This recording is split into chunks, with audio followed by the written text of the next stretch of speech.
Hello दोस्तों, आज के इस वीडियो में हम देखेंगे कि इंजन क्या होता है, इंजन के कौन से प्रकार है और आईसी इंजन क्या होता है।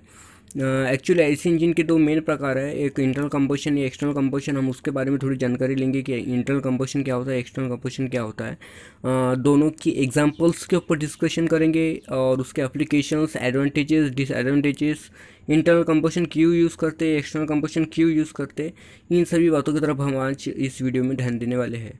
तो चलिए स्टार्ट करते हैं। Introduction to IC engine.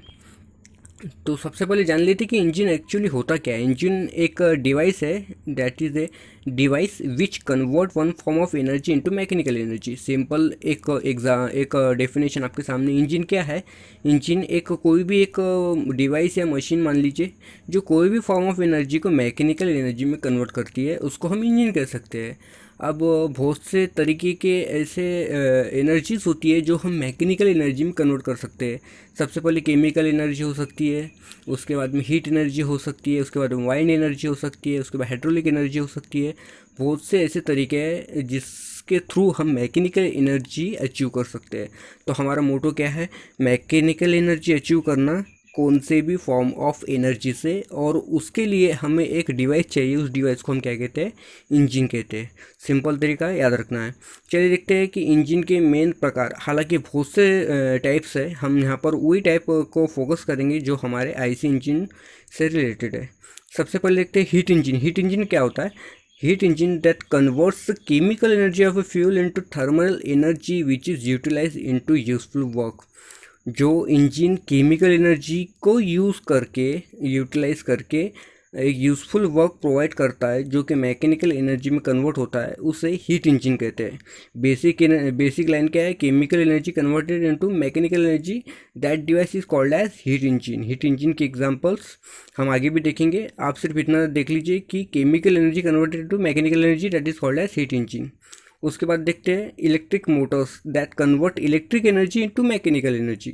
जो मोटर्स इलेक्ट्रिक एनर्जी को मैकेनिकल एनर्जी में कन्वर्ट करते हैं उसे इलेक्ट्रिकल मोटर्स कहते हैं। आप नीचे ए और बी में फिगर देख सकते हैं। फिगर ए में बताया गया है V6 इंटरनल कंबशन इंजन, और फिगर बी में है electric Motors.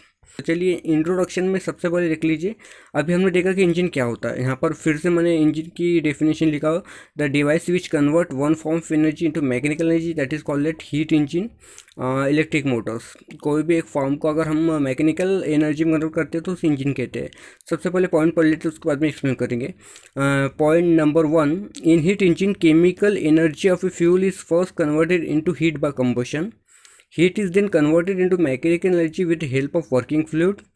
Intense heat produced during combustion increase the pressure and temperature of the working fluid. Working fluid then expand, resulting in mechanical work. Working fluid can be either liquid or gas. तो चलिए इसको point wise discuss करते हैं। In the heat engine chemical energy of fuel is first converted into heat bye combustion. सबसे पहले heat engine में क्या होता है? केमिकल एनर्जी को हम हीट करके उसे कन्वर्ट करते हैं कंबशन के अंदर। जैसे कि आप आईसी इंजन में देखते होंगे कि हम पेट्रोल या डीजल इंजेक्ट करते हैं, उसे हीट प्रोवाइड करने के बाद में वो जलता है। जलने से क्या होता है? उसका कंबशन होता है, तो हीट प्रोड्यूस होती है। वही फर्स्ट पॉइंट में हमने यहाँ पर लिखा है। सेकंड पॉइंट देखते हैं, heat is then converted into mechanical energy with the help of working fluid. जैसे कि आपको पता है कि आईसी इंजन में कंबशन होने के बाद में पिस्टन को नीचे धकेलता है, जिससे हमें मैकेनिकल एनर्जी मिलती है। वही पॉइंट को हमने सेकंड पॉइंट के अंदर डिस्कस किया है कि जो हीट हमने कन्वर्ट की है वो उससे हम मैकेनिकल एनर्जी अचीव करते हैं। थर्ड पॉइंट देख लेते हैं, intense heat produce during combustion increase the pressure and temperature of the working fluid. जैसे कि आपको पता है कि कंबशन के बाद में इंक्रीज इन टेम्परेचर और प्रेशर लाजमी बात है, और वो इंजन में होता है, और उसी टेम्परेचर और प्रेशर को हम इंक्रीज करके वर्किंग फ्लूइड को प्रोवाइड करते हैं। Working fluid and expand resulting mechanical work. Working fluid से हमें क्या मिलता है? फिर लास्ट में मैकेनिकल वर्क। वर्किंग फ्लूइड जो होती है वो लिक्विड भी हो सकती है और गैस भी हो सकती है। ये तो इंट्रोडक्शन था इंजन का, इंजन के अंदर के प्रोसेस का।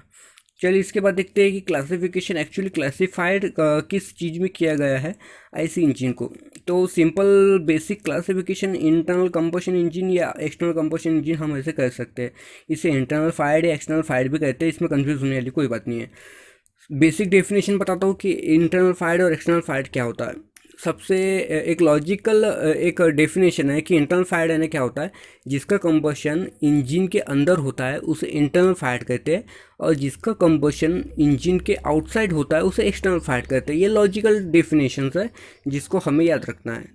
एक्सटर्नल कंबशन इंजन के कुछ पॉइंट्स मैंने यहाँ लिखा हूँ, वो आप देख लेते हैं। फर्स्ट पॉइंट है combustion take place outside the control volume.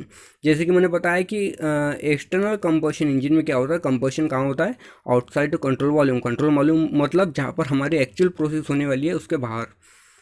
उसके बाद सेकंड पॉइंट देखते हैं, use of heat exchanger to transfer energy to the working fluid. External combustion engine में क्या होता है, हीट एक्सचेंजर का बहुत ज़्यादा उपयोग होता है, क्योंकि हीट को हमें एक्सचेंज करके कूल करके सप्लाई करना होता है। तो use of heat exchanger to transfer energy to working fluid, heat exchanger का यूज़ होने वाला है एक्सटर्नल फायर के अंदर। थर्ड पॉइंट देख लेते हैं, ओपन और क्लोज साइकिल। ये ओपन भी हो सकती है, क्लोज साइकिल भी होती है। ओपन साइकिल में क्या होता है कि जो लास्ट प्रोडक्ट्स होता है वो हम डायरेक्टली एटमोसफियर को रिलीज कर देते हैं, उसको ओपन साइकिल कहते हैं। मतलब क्या है कि हमारी जो टू व्हीलर बाइसिकल होते हैं, टू व्हीलर जो होते हैं इंजन, जैसे कि बाइक्स हो गया, बाइक्स का जो एग्जॉस्ट होता है वो डायरेक्ट हम एटमोसफियर को रिलीज कर देते हैं, हम उसको रीयूज़ नहीं करते, वो होगी ओपन साइकिल। क्लोज साइकिल क्या होती है, जिसके अंदर हम जो आउट प्रोडक्ट होता हमारा वो हम डायरेक्टली रिलीज नहीं करते एटमोसफियर को, हम उसे रीयूज़ करते हैं या फिर एक पर्टिकुलर जगह पर स्टोर करते हैं, उसको क्लोज साइकिल कहते हैं। इसमें डिफरेंस के अंदर कंफ्यूज नहीं होना है कभी भी। उसके बाद एग्जांपल देख लेते हैं एक्सटर्नल फायर के एग्जांपल्स है स्टीम इंजन, पावर प्लांट, इसको हम आगे डिस्कस करेंगे, ज़्यादा अभी ध्यान देने की ज़रूरत नहीं है। चलिए इसके बाद देखते हैं internal combustion engine. Internal combustion क्या है, combustion occurs with in the control volume. Combustion control volume के अंदर होता है। अगर इंजन के अंदर ही कंबशन हो रहा है, बाहर आपको आंखों से नज़र नहीं आ रहा है कोई चीज़ कंबशन होने लायक, तो वो इंटरनल कंबशन इंजन हो गया है। उसके बाद देखते हैं open cycle, working fluid is replenish in each cycle. इसमें क्या होता है, वर्किंग फ्लूइड को हर बार साइकिल के अंदर भरना पड़ता है फिर से। वर्किंग फ्लूइड कौन सा हो सकता है, पेट्रोल, डीजल, ये लिक्विड फ्लूइड हो गया। उसके बाद देखते हैं third point, exhaust gas is dump into the atmosphere. जैसे कि मैंने आपको बताया था कि टू व्हीलर के अंदर क्या होता है कि एग्जॉस्ट गैस जो होती है डायरेक्ट एटमोसफियर को रिलीज कर देती है, वही थर्ड पॉइंट में लिखा है इंटरनल कंबशन इंजन के, जिसे हम ओपन साइकिल कहते हैं। एग्जाम्पल देख लीजिए, रेसिप्रोकेटिंग इंजन, गैस टर्बाइन। इसके एग्जाम्पल बहुत ज़्यादा है, अगर आपको एक पर्टिकुलर वीडियो बनाया तो भी इसमें नहीं समा पाएंगा, तो एग्जाम्पल आपको मैं आखिरी में बता दूंगा इसके अंदर क्या है।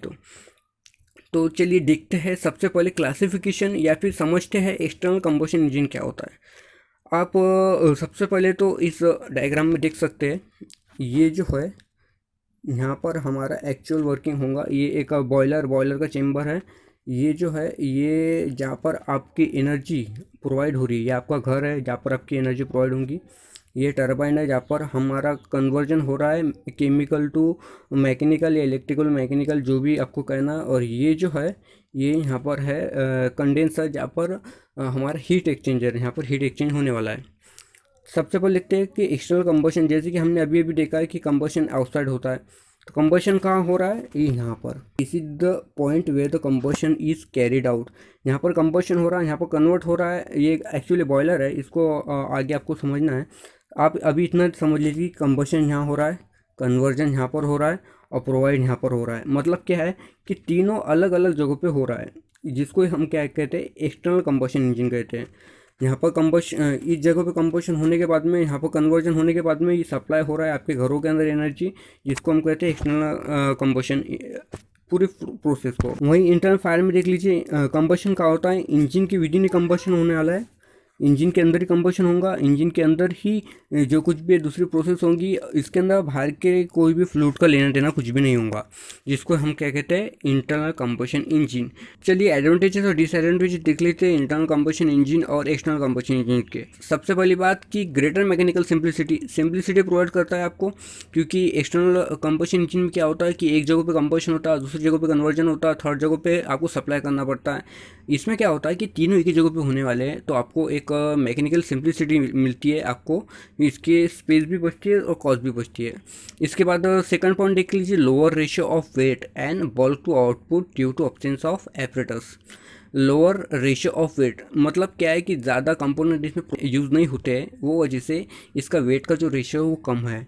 और bulk to output due to options of auxiliary operators. इसमें बॉयलर, कंडेंसर ऐसे कोई ऑपरेटर्स है ही नहीं, जो वजह से इसकी बहुत से जो आपके मेंटेनेंस है या फिर कॉस्ट है वो बहुत रिड्यूस हो जाती है। इंटरनल कंबशन इंजन के एडवांटेजेस हो गए। उसके बाद में higher overall efficiency and lesser requirement of water.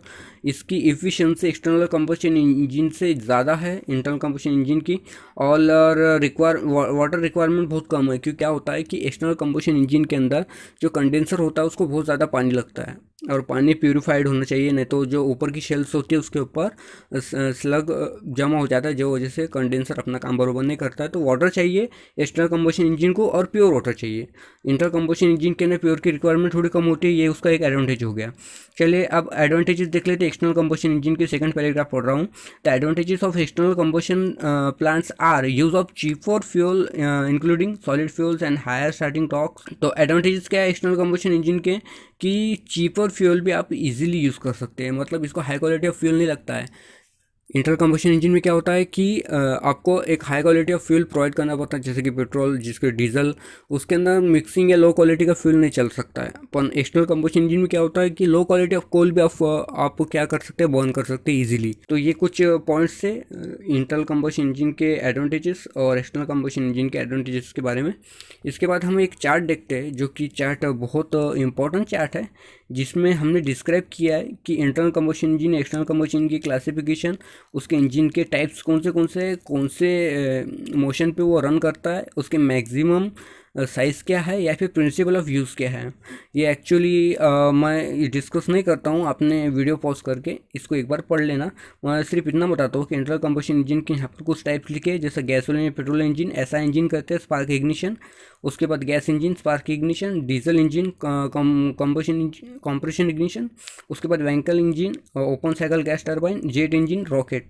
ये कुछ इंटरनल कंबशन इंजन के टाइप्स है। उसके बाद में एक्सटर्नल कंबशन इंजन के टाइप्स देख लीजिए। Steam engine, steam turbine, sterling और हॉट एयर बलून, और क्लोज साइकिल गैस टर्बाइन।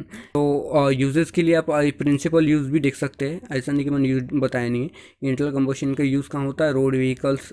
हाँ, एक बात ये भी याद में रखना कि एक्सटर्नल कंबशन इंजन ज़्यादातर फैक्ट्रीज या इंडस्ट्रीज़ होते हैं वहीं पर यूज़ होता है, क्योंकि वो नॉन ट्रांसफरेबल होते हैं, वो ट्रांसफ़र नहीं कर सकते, ट्रांसपोर्ट नहीं कर सकते, इसको इसलिए एक्सटर्नल कंबशन इंजन ज़्यादातर बहुत ये ऑटोमोबाइल इंडस्ट्रीज़ या फिर जो इंडस्ट्रीज़ होती है उसमें यूज़ होते हैं। और इंटरनल कंबशन इंजन कहाँ यूज़ होते हैं, जो कि कॉम्पैक्ट व्हीकल्स है, जो कि मूवेबल एक जगह से दूसरी जगह पे, वहाँ पर इंटरनल कंबशन इंजन यूज़ होता है। तो आपने ये वीडियो पॉज करके ये चार्ट जो है एक बार अच्छे से पढ़ लेना, जो कि आपके बहुत काम में आने वाला है। तो दोस्तों ये था आज का वीडियो, जो कि ब्रीफ डिस्कशन था कि इंटरनल कंबशन इंजन क्या है, एक्चुअली हीट इंजन क्या है, उसके प्रकार कौन से हैं, internal combustion, external combustion, advantages, disadvantages, और उसके हमने थोड़े से यूज हमने देखे हैं। तो इस वीडियो को हम यहीं पर ख़त्म करते हैं। आगे के वीडियो के लिए भी ऐसा सहयोग बनाकर मेरे वीडियो को देखते रहिए। Thank you very much.